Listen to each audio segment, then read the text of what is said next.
Boa tarde, senhores. Boa tarde. E aí? Tudo bem com aí? Deixa eu só conferir como é que tá o microfone. O microfone tá ao vivo. O som tá ruim, tá? O som tá ruim? Tá, deixa eu arrumar aqui, só um minutinho. E agora, como é que tá? Melhorou? Zerou aí? Beleza.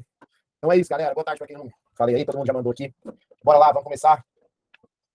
Pegar firme, porque hoje a gente vai falar de Primeira Guerra. Opa, caiu aqui. Aí. Para, tá meio improvisado aqui. Peraí.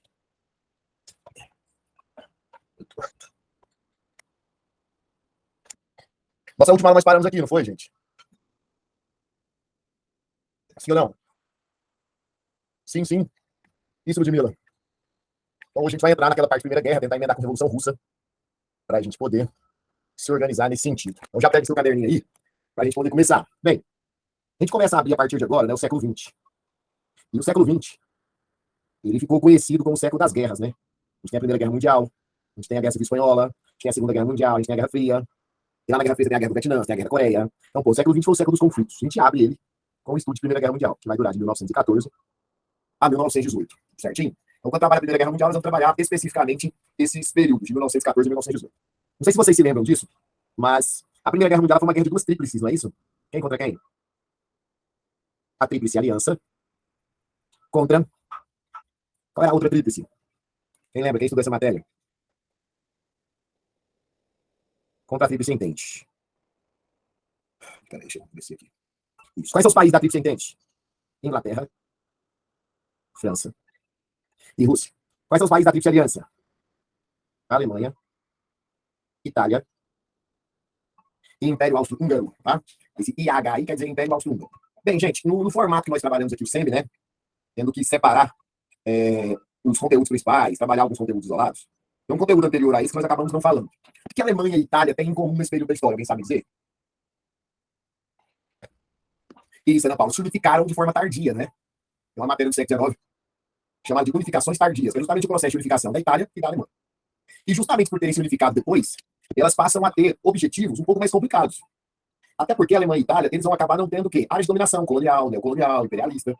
Quando a Alemanha e a Itália se unificaram, vamos dizer assim, o mundo meio que já tinha dono. O mundo meio que já estava conquistado, estava dominado. Ingleses e franceses eram as grandes potências neocoloniais, eram as grandes potências imperialistas. Portugal e Espanha já tinham chegado à América desde as grandes navegações em 1500, então já tinha tido a colonização no continente americano. Então, a Alemanha e a Itália precisavam, de certa forma, de expandir os seus domínios. Só que como esses domínios já estavam controlados, já tinham donos, a maioria deles era da Inglaterra e da França, eles vão tentar, por via guerra, essa expansão. Já o Império Austro-Húngaro e a Rússia viviam ali uma certa tensão territorial no leste europeu, né? A Rússia, todo mundo sabe que é o maior território do mundo, e o Império Austro-Húngaro também era um novo império, era uma cara nova, tentando expandir os seus domínios ali, e acabou gerando essas rivalidades. Tá? Você tem Tríplice Aliança e Tríplice Entente. Outra matéria cumprida, que às vezes você vai estudar, são os antecedentes da Primeira Guerra Mundial. Aí nos antecedentes da Primeira Guerra Mundial você tem a unificação da Itália e da Alemanha, você tem o imperialismo, você tem as rivalidades, você tem a paz armada, você tem a questão balcânica, a questão marroquina. Então, se você não domina essa parte para entender como o século XIX terminou, para que ele pudesse abrir o século XX com a Primeira Guerra Mundial, você tem que dar uma lidinha nisso. Até porque dentro do nosso cronograma nós não teremos essa aula, né? Por isso que vocês têm a ordem correta dos assuntos que nós vamos estar trabalhando nesse curso, até porque a quantidade de semanas é bem pequenininha, a quantidade de semanas é bem curta. Inclusive, eu não sei se vocês comentaram com vocês são a única turma do Estatera que eu tô dando aula hoje. Até falei pro Edu, já testado médico. Não dei aula nas duas turmas mais cedo, mas como vocês são uma turma de semi, e é muito ruim se você perder aula, porque atrasa o conteúdo, eu falei, cara, eu vou ficar aqui em casa, e eu entro 6 horas e dou aula pros meninos pra eles não perderem aula, porque o conteúdo é muito apertado. É uma aula que você perde, você atrasa tudo, daqui a alguns dias já é a prova de vocês. Então, não ficaria legal, não. Então, assim, você tem que entender essa parte da matéria pra você não ficar com dó, não. Então, eu tô recebendo normal também, né? O que foi? Não, porque eu não tô fazendo nenhum projeto social também, não. Não é uma ONG, tadinho dos meninos, são crianças carentes. Não. Mas eu tive uma lesão no ciático, esse final de semana eu disputei um campeonato, né, velho, de perna fina. Aí eu tive uma lesão na última prova lá, e fui fazer uma ressonância hoje, aí tive um probleminha nas pernas.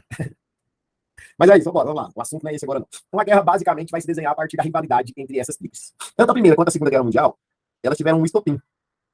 E o estopim da Primeira Guerra Mundial chama Atentado de Sarajevo. Atentado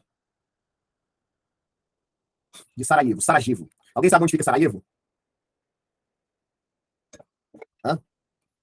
Alguém sabe onde fica Sarajevo? Na Bósnia. Na Bósnia-Herzegovina. Certo? Que pertencia na época ao Império Austro-Húngaro. Foi justamente aqui, eu acho que alguns vão lembrar, no atentado de Sarajevo, que aconteceu o assassinato de Francisco Ferdinando. Alguém lembra quem era o Francisco Ferdinando? Quem era o Francisco Ferdinando? Hã? Ok. Então aí, quem era o Francisco? O príncipe, ele era o herdeiro do trono do Império Austro-Húngaro. Tá? E ele foi assassinado, o autor do crime foi um terrorista chamado Gavrilo Princip, que era da Sérvia. A Sérvia e o Império Austro-Húngaro têm rivalidades muito pesadas. Até porque o Império Austro-Húngaro, para que ele pudesse se tornar um império, né, para que ele pudesse expandir os seus domínios, estabelecer suas áreas de dominação, ele precisava expandir seu território. Qual que é o critério para que um país, qual que é o critério para que um povo, uma civilização se torne um império? Quem sabe? Quem lembra? Conquistar território. Então, o que o Império Austro-Húngaro fez? Ele invadiu a Sérvia, entendeu? Então, o Império Austro-Húngaro tinha tomado territórios que anteriormente pertencia à Sérvia. E aí um terrorista da Sérvia foi e matou o príncipe do Império Austro-Húngaro. De imediato, o que vai acontecer? Presta atenção, porque eu usei as cores ali em cima propositalmente. O Império Austro-Húngaro vai declarar guerra à Sérvia. Agora, por que eu coloquei a Sérvia de vermelho se ela não estava na Tríplice Aliança? Porque a Sérvia era protegida pela Rússia. Até porque, deixa eu ver se eu consigo achar um mapa aqui para você ter essa noção.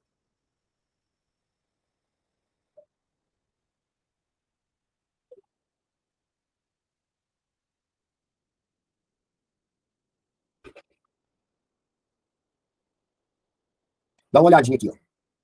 Tá vendo onde está o Império Austro-Húngaro? Tá vendo onde está o Império Austro-Húngaro? Áustria-Hungria de amarelo? Sim, tá vendo a Sérvia lá embaixo? Entendeu? Aí tá vendo quem é que tá fazendo fronteira com eles? Não é o Império Russo? Então, se o Império Austro-Húngaro avança sobre o território da Sérvia, ele automaticamente ameaça as fronteiras de qual país? Vamos lá de novo. Se o Império Austro-Húngaro avança sobre o território da Sérvia, ele automaticamente ele gera ameaça à fronteira da Rússia. Não é isso, Ana Ju? O Império Russo. Estão entendendo isso? Então, automaticamente, nós vamos voltar lá. Quando o Império Austro-Húngaro declara guerra, vamos colocar um X aqui, ó. A Sérvia, a Rússia já entra e declara guerra ao Império Austro-Húngaro. A questão é que o Império Austro-Húngaro pertencia à Tríplice Aliança, que tinha a Alemanha como principal potência, que para proteger o Império Austro-Húngaro declara guerra à Rússia. Rússia essa que fazia parte da Tríplice Entente, que tinha como principal potência a Inglaterra, que automaticamente vai declarar guerra à Alemanha. O que nós temos? Uma guerra entre a Tríplice Aliança versus a Tríplice Entente. É importante que você saiba disso para fazer sentido na sua cabeça o porquê que o atentado de Sarajevo foi o estopim da guerra. Entendeu? Porque algumas pessoas vão pensar assim, porra, mas eu não entendo isso. Por que um príncipe do Império Austro-Húngaro morre e isso vai gerar a Primeira Guerra Mundial? Eu acabei de explicar. Entendeu? Não foi especificamente só a morte do príncipe, né? Não é só isso aqui. Isso acabou desencadeando uma série de declarações de guerra. E essas declarações de guerra acabaram por fortalecer as rivalidades responsáveis pelo início da Primeira Guerra Mundial. Vocês entenderam isso aqui? Hã? Você entendeu como a guerra chegou nesse momento? Sim ou não? Sim? Sim? Então vamos lá, vamos seguir. Agora nós vamos entrar nas fases da guerra.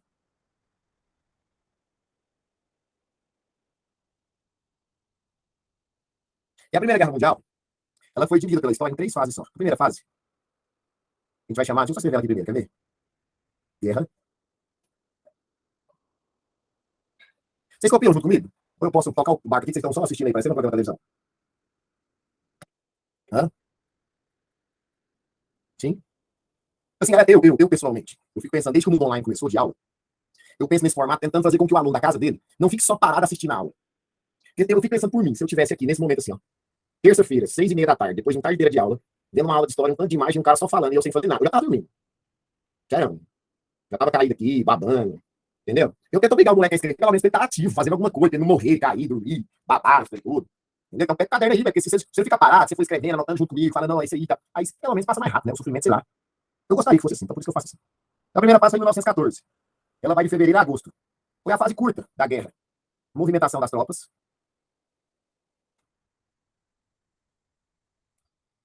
Sem vencedores iniciais. Escreve pra nós, ó.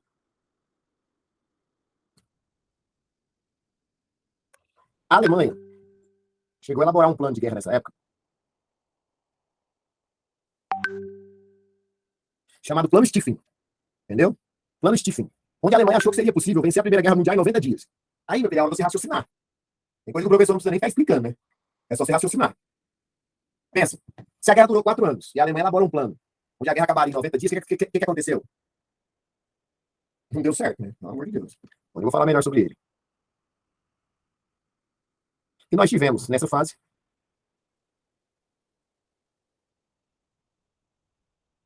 a primeira Batalha do Marne. Tá? Porque assim, por que a primeira fase ela é tão curtinha e ela se difere tanto das outras fases, vamos dizer assim? Como eu expliquei para vocês, gente.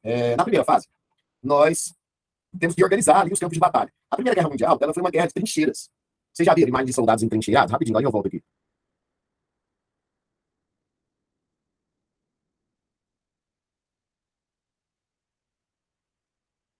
Olha isso aqui, ó. Isso aqui eram as trincheiras. Essas trincheiras, elas foram construídas pelos soldados na época da Primeira Guerra Mundial. Eles organizaram as trincheiras, definiram os campos de batalha. Você acha que estava lá andando e falou assim, olha o buraco ali, bora entrar lá dentro? Vamos, ei, caralho. Tá? Eles organizaram as trincheiras, construíram, definiram os campos de batalha, montavam as estratégias. Então, nessa primeira fase da guerra, foi justamente isso. As tropas estavam se movimentando, definindo quais seriam os campos de batalha e montando ali suas estratégias. Nesse primeiro momento, ninguém estava ganhando a guerra. Diferente do que vai ser a Segunda Guerra Mundial. A gente vai estar a Segunda Guerra daqui a algumas semanas. Porque, tipo, a Segunda Guerra Mundial ela começa com o avanço da Alemanha. A Segunda Guerra Mundial começa com a Blitzkrieg Alemanha, com a Guerra Relâmpago. A Alemanha vinha passando carro em cima da galera. Agora, na Primeira Guerra Mundial, não. Então, aqui, os alemães, juntamente com um general alemão chamado Alfred von Stieffen, eles elaboraram um plano de guerra que ficou conhecido como Plano Stieffen. Ok? Tranquilo até aí?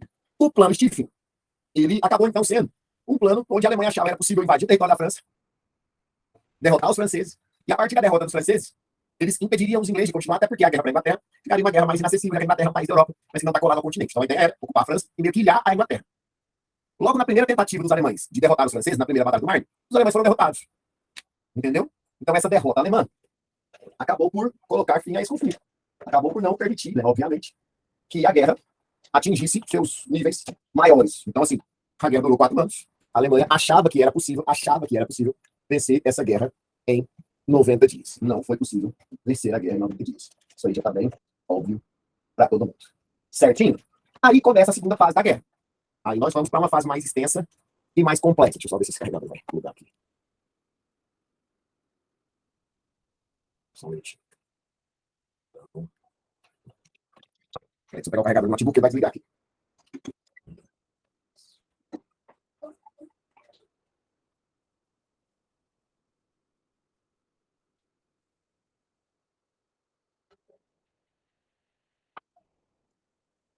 Prontinho, peraí.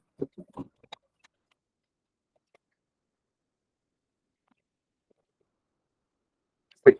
Aí pega aí, vamos colocar um resumo da segunda fase.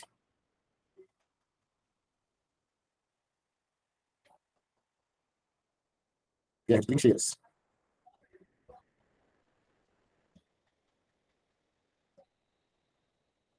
Vai do final de 1914 até o final de 1917. Maior e mais desgastante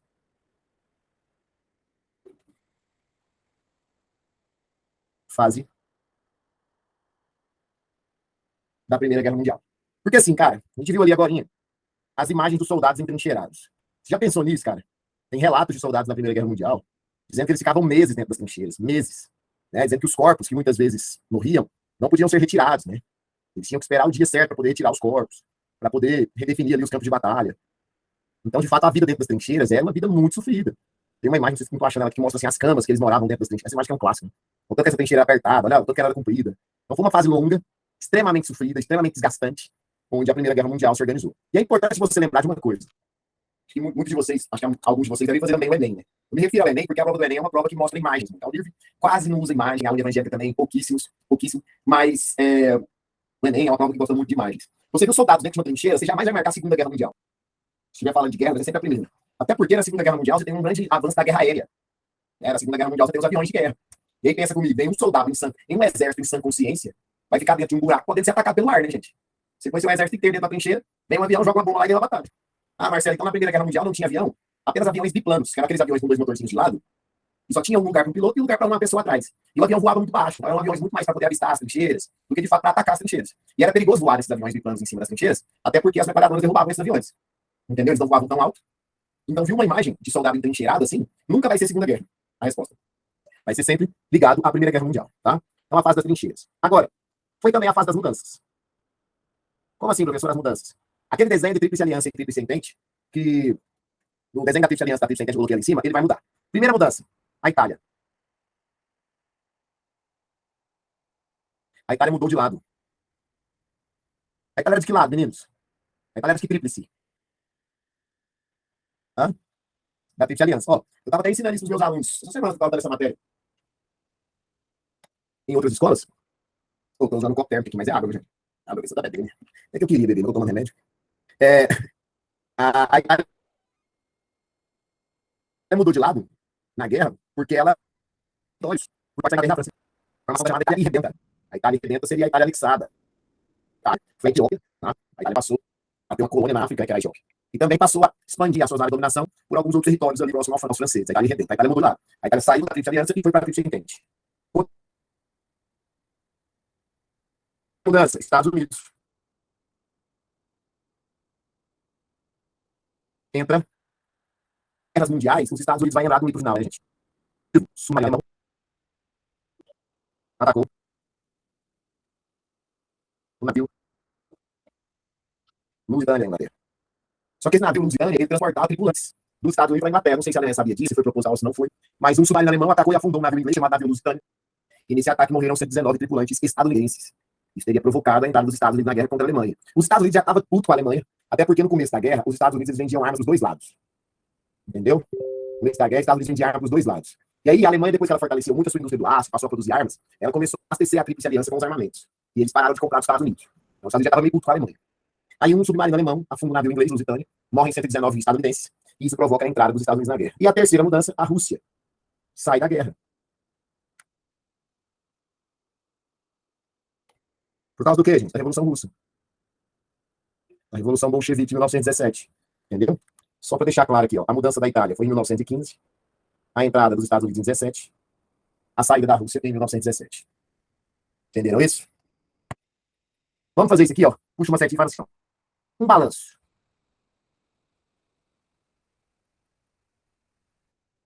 Vamos pegar as cores que nós usamos aqui, ó. Quem nós colocamos de vermelho? A Tríplice Aliança. Ou a Tríplice Entente, né? É. Tríplice Entente de vermelho e Tríplice Aliança de azul. Vamos usar a mesma cor. Fala para mim, quais países estão na aliança ao final de 17? Alemanha e Império Austro-Húngaro. Quais países vão estar na Entente no final de 1917? Inglaterra, França. Cadê a Rússia? Cadê a Rússia? Saiu. Mas a Itália não mudou de lado? E quem mais entrou? Estados Unidos. Então você tem a Tríplice Aliança com a Alemanha e o Império Austro-Húngaro. Você tem a Tríplice Entente, nesse momento, com Inglaterra, França, Itália e Estados Unidos. E aí, se você pudesse apostar R$ 2 que você tem aí, quem estaria ganhando? Hã? Quem você acha que ganha essa guerra? Não é nem pela quantidade dos países, né, gente? Não é só porque é 4 contra 2, mas quais são os países? Quem de fato está na aliança e quem de fato está na Entente. Então nós vamos começar aqui a terceira fase da guerra.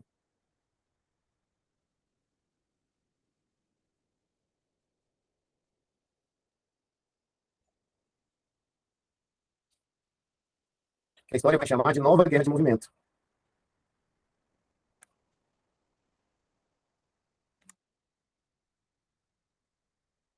Em 1918. Certo? Aí, gente, presta atenção, 1918. Olha o que vai acontecer.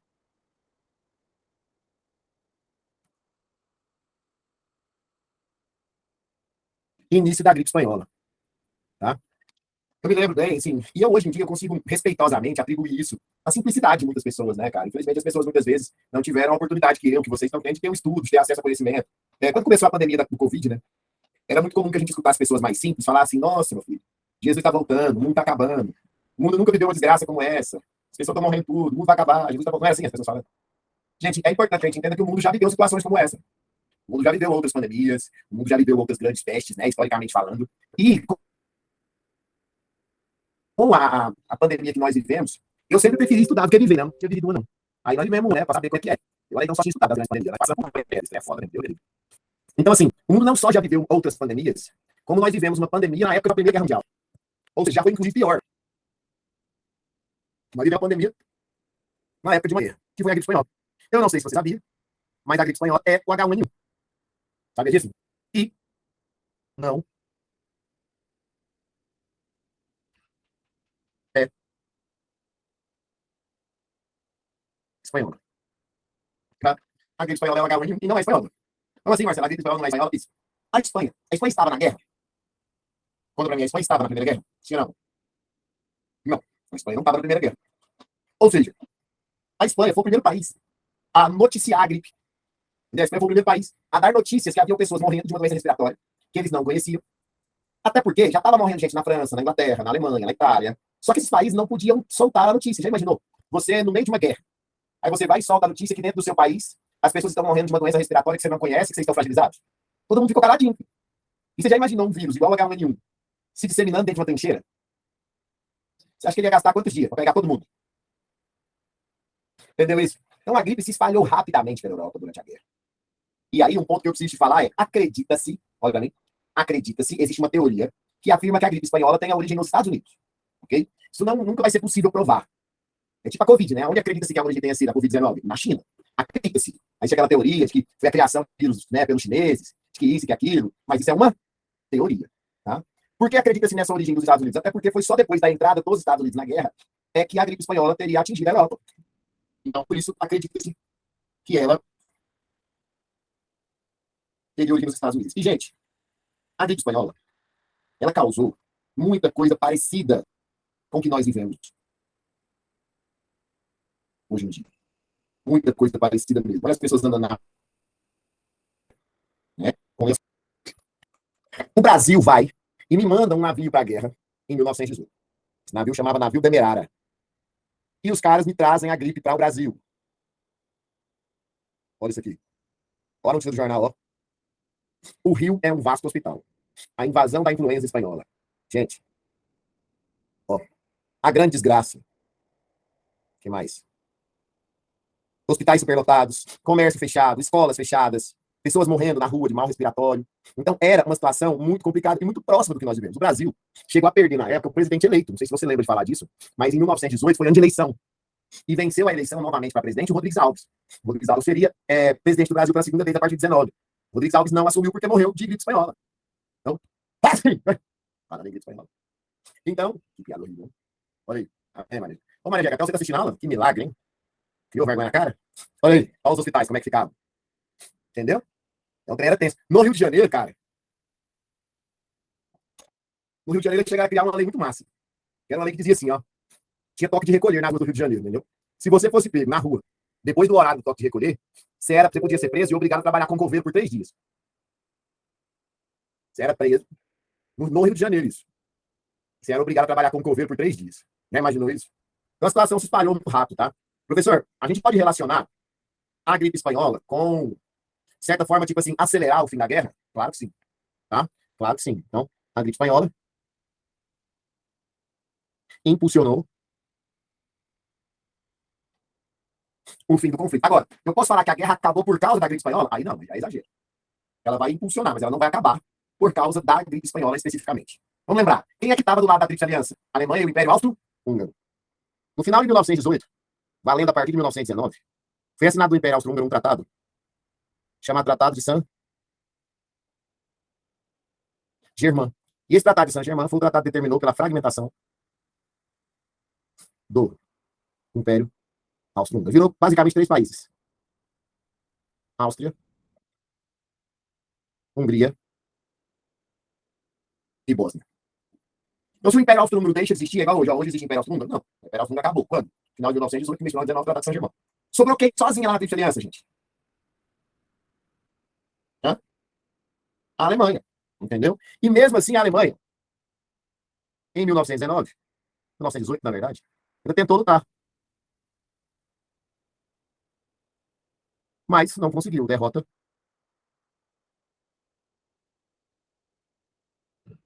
e rendição alemã. Quando a Alemanha, então, se rende, e a guerra acaba em termos de batalha, de conflito, nós vamos entender o pós-guerra. Em 1919. O presidente dos Estados Unidos, na época, era um cara chamado Woodrow Wilson. E ele escreveu um documento chamado Os 14 Pontos de Wilson. Ele era o Wilson. Ele escreveu 14 pontos. Então ficou conhecido como os 14 pontos do Wilson. Bastante criativo. E os 14 pontos do Wilson defendiam basicamente o que eles chamavam de uma guerra sem vencedores. Tá? De uma guerra sem vencedor. O Wilson, esse Wilson aí, presidente dos Estados Unidos, parecia um profeta, né, gente? Como assim, Marcelo? Parecia um profeta. O Wilson vira para as potências da Europa e fala para eles assim: olha, potências europeias, tomem cuidado. Tomem cuidado com a maneira com que vocês vão acabar a guerra. Até porque punir alguém, até porque castigar um país, pode gerar um sentimento de revanche. E daqui a poucos anos nós vivemos uma outra grande guerra. Então vamos pensar o seguinte: todos nós perdemos com a guerra. Todos nós tivemos soldados mortos, prejuízos financeiros, territórios arrasados, todos nós perdemos com a guerra. Então vamos ficar sem punir ninguém. É óbvio que o Wilson, através dessa proposta, tinha interesses. Né? Quais seriam os interesses do Wilson? O que você acha? Hein? Financiar a reconstrução da Europa. Se a Europa fosse ser reconstruída sem que alguém pagasse por essa reconstrução, obviamente, é, alguém teria que bancar.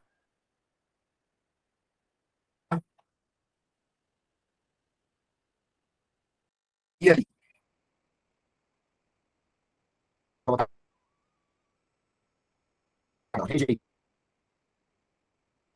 Rejeitados.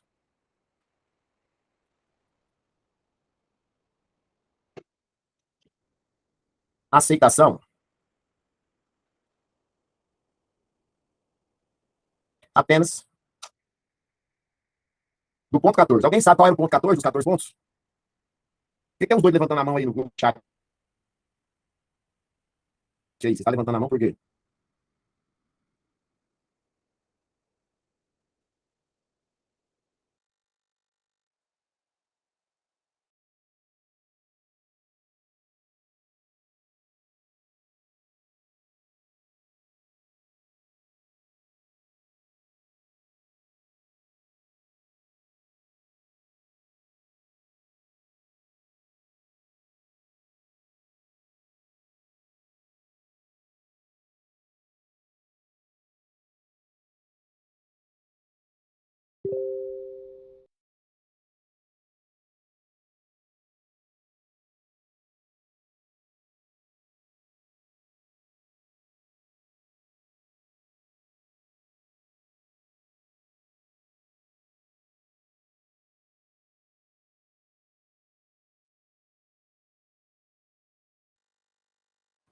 Estão me ouvindo de novo? Todo mundo aí? Ou não? Alguém? Sim, voltou? Tá de boa agora? Estamos vendo o quadro, me ouvindo, voltou normal. Beleza, então vamos lá. Deixa eu só retomar aqui, né? Para a gente poder entender isso. Então, ó. Beleza, Marcelo, vou explicar. Então vamos lembrar, vamos desde o comecinho, mesmo que você já tenha entendido. Acaba a guerra. Acaba a guerra. Acabou a guerra, a Alemanha se rendeu, acabou. Woodrow Wilson, presidente dos Estados Unidos, escreve 14 pontos. 14 pontos de Wilson. Se você pegar aqui, quer ver?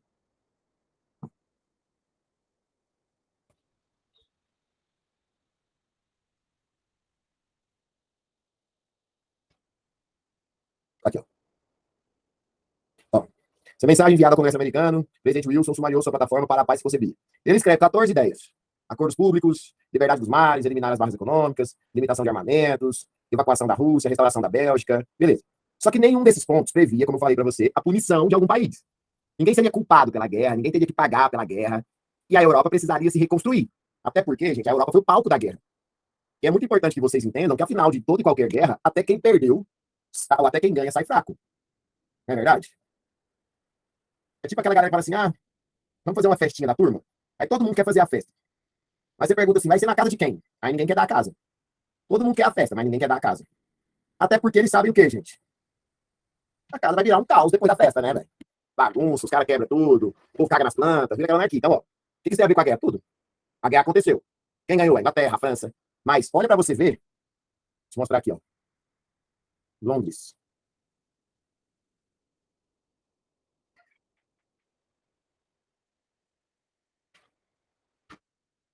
Final da guerra. Se você pegar as cidades europeias ao final das guerras mundiais, cidades que inclusive venceram o conflito, você vai ver imagens de destruição, de mortes, entendeu? Um caos, velho. Então toda a Europa estava destruída, toda a Europa estava arrasada.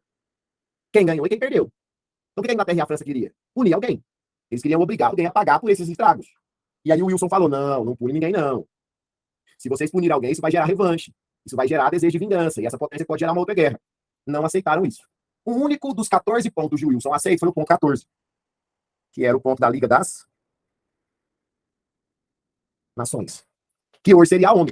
Por que a Liga das Nações deixou de existir? Alguém faz ideia?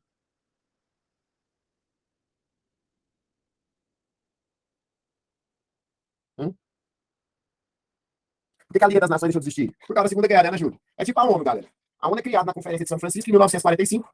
A ONU é criada na Conferência de São Francisco em 1945, logo depois do fim da Segunda Guerra Mundial. Qual é a principal função da ONU? A principal função da ONU? Manter a paz mundial. E se estourar a Terceira Guerra Mundial? Inclusive entre os países que fazem parte da ONU. Entendeu? Aí acaba. Certo? Então, tipo, ó, a galera não aceita os 14 pontos. Entendeu? Vocês entenderam os 14 pontos agora? Sim? E eles decidem fazer o quê? O Tratado de Versalhes.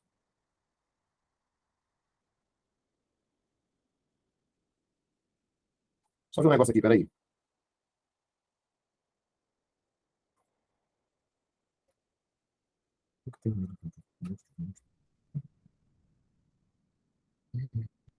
Eu tinha uma imagem aqui. Ó, tem um cheiro aqui.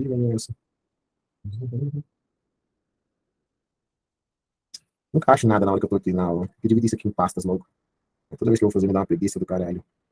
Não, foda-se. Tratado de Versalhes. O Tratado de Versalhes foi realizado em 1919 com a Inglaterra,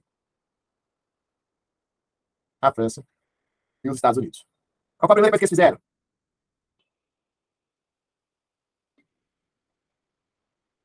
Exclusão da Itália. A Itália não terminou a guerra do lado vencedor, gente? Sim ou não?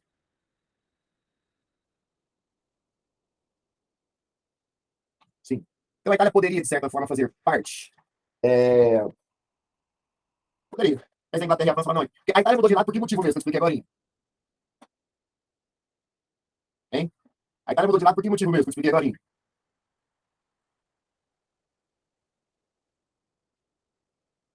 Não, eu te expliquei, não foi interesse, não. Porque ela recebeu o território da Inglaterra e da França. Ela se vendeu. A Inglaterra ofereceu a Etiópia, ofereceu a Itália Redenta, ofereceu colônias da Europa e ela mudou. Entendeu? Ela recebeu um pagamento, ela recebeu terras, ela recebeu colônias para mudar de lado. Então, quando for fazer o Tratado de Versalhes, virar para a Itália e você, Itália, você não tem mais benefício nenhum com a gente, não, até porque nós não vamos confiar em você. Né? A Itália era traidora, né, cara? A Itália era traidora. A Itália era aquela, sei lá. A Itália era tipo aquele cara casado que largou a mulher, né?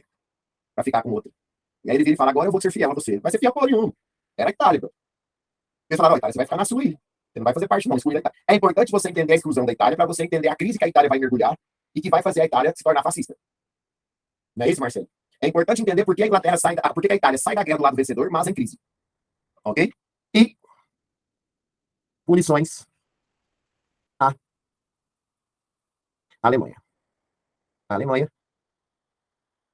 culpada e punida pela guerra. Aí aparece alguém e fala assim pra mim: ué, Marcelo, mas eu não entendo por que a Alemanha. Só sobrou ela, cara. Pelo amor de Deus. Eu fiz até balanço com você aqui, caralho. Não foi? Quando começou a guerra, quem era a Tríplice Aliança? Hein? Quando começou a guerra, quem era a Tríplice Aliança? A Alemanha, a Itália e o Império Austro-Húngaro. O que aconteceu com a Itália em 1915? Mudou de lado. E o Império Austro-Húngaro deixou de existir. Então quem sobrou do lado derrotado? Quem sobrou do lado derrotado? Só a Alemanha. Não é que ninguém tinha nada contra a Alemanha. Ah, a Alemanha é um lixo. Ah, eu não gosto da Alemanha. Não é só sobrou ela. Só sobrou a Alemanha do lado perdedor.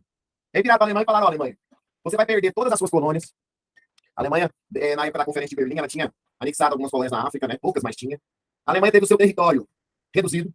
A Alemanha teve que devolver Alsácia e Lorena para a França, né? Que eles tinham tomado na Guerra Franco-Prussiana. A Alemanha teve que devolver a região de Danzig para a Polônia. Teve que, inclusive, reconhecer a independência do território polonês. A Alemanha teve que entregar todos os seus armamentos, navios, tanques de guerra. A Alemanha teve que entregar metralhadoras, granadas, canhões. A Alemanha foi obrigada a reduzir o exército, entendeu? Eram mais 600 mil soldados. Os alemães não poderiam ter um exército maior que 600 mil. A Alemanha tinha que pagar uma indenização de 33 milhões de dólares, entendeu? Então, cara, os caras fuderam com a Alemanha. Os caras pegaram a Alemanha e quebraram a Alemanha ao meio. Tipo, a Alemanha estava do lado derrotado? Me refiro, sim. A Alemanha poderia ser punida? Sim. Agora, qual foi o grande problema para os alemães? Unir só a Alemanha. Culpar só a Alemanha. Como se só a Alemanha fosse responsável por toda aquela crise que aconteceu. Entendeu isso? Tá? Marcelo, eu insisto muito nessa minha fala. Eu não consigo responder para vocês o que vai acontecer. Eu nunca eu não gosto de arriscar para não ficar falando besteira errando. Como se diz, não é grosseria da minha parte, por favor, é só uma resposta mesmo. Eu sou o professor de história e estudo que já aconteceu. Entendeu? O que vai acontecer, eu infelizmente não sei.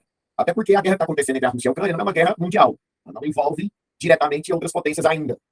E tem toda uma questão histórica entre eles, tem toda uma questão partidária, tem toda uma questão do que era a antiga União Soviética. Então o contexto é bem diferente para ser comparado. Tá? Então, de fato, eu não consigo te dizer se teria algo desse sentido. Até porque o que chega para nós também são informações muito ligadas à imprensa. Como se a Rússia fosse uma grande vilã e a Ucrânia fosse uma grande vítima. E pode ser que essa versão um dia não seja contada dessa forma. Então, né, a gente tem que esperar para saber, ok? Então vamos lá. Pune a Alemanha, culpa a Alemanha pela guerra, obriga a Alemanha a pagar. E é justamente aí, gente, nesse cenário. Tá? Próximo aula a gente vai entrar em Revolução Russa e regimes totalitários. Como assim? Nesse mesmo ano, em 1919, se muda para a Alemanha um jovem austríaco chamado Adolf Hitler. Vocês sabiam disso? Primeiro, Hitler não era alemão, né? Hitler era austríaco. E ele se muda para a Alemanha em 1919. Que tipo de alemão o Hitler pegou quando ele chegou lá? Hein? Quebrada, falida, humilhada. É isso. E o Hitler começa a agir justamente dentro desse sentimento, né? O Hitler começa a agir justamente dentro dessa insatisfação do alemão.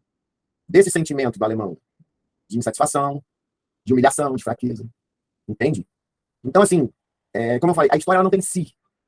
Mas é importante que você entenda. Por que os regimes fascista e nazista, eles se fortaleceram na Itália e na Alemanha, não na Inglaterra e na França, por exemplo? Você consegue me responder isso? Pelo contexto.